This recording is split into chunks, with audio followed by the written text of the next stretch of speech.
3 দিন যাবত আমার বাবার ফোনে আমি পাচ্ছি না। যখন আমি পাচ্ছি না মাঝে মাঝে খোলা পাই, মাঝে মাঝে বন্ধ পাচ্ছি।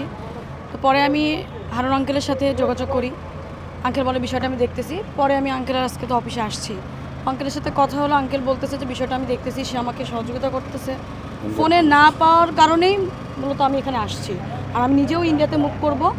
তো ভাবলাম তার আগে আঙ্কেল যেহেতু প্রসিডিওরে কাজ করতেছে, কেন ফোনে পাচ্ছি না 3 দিন যাবত, ফোন খোলা থাকতেছে, ওপেন বন্ধ থাকতেছে, এই কারণেই আসছে। রেগুলারই যান না ইন্ডিয়াতে? হ্যাঁ, মাঝে মাঝে তার কানে হচ্ছে মেজর সমস্যা আছে, তার একটা কান বন্ধই করা টোটাল, এই কারণে আর কি। উনি কোথায় গিয়েছিলেন চিকিৎসা হতে? উনি ওখানে আমার সাথে বলে, আমাদের সাথে প্রথমে বলে গেছে যে পার্লামেন্ট যেহেতু বন্ধ হয়ে গেছে 2-3 দিনের জন্য উনি ইন্ডিয়াতে যাবে, এরকম রেগুলারই যায়। তো আপনারা তো দেখছেন, সম্প্রতি নিউজ করছেন না, ভ্যানে করে যাইতেছে, তো দেখছেন তো, এটা তো ওই দিনে দেখছেন যে গেছে। তো গেছে, যাওয়ার পর ওখানে রাতে থাকছে। পরের দিন আঙ্কেলকে বলছে আমি একটু বের হইতেছি, আমি আসতেছি। তো তারপর থেকে আঙ্কেলের ভাষ্য মতো যে তাকে আর ফোনে পাওয়া যাচ্ছে না। তারপর আমরাও ট্রাই করছি, ফোন খোলা পাইছি, ফোনে কল দিতেছি, ধরতেছে না, আবার বন্ধ পাচ্ছি, আবার খোলা পাচ্ছি।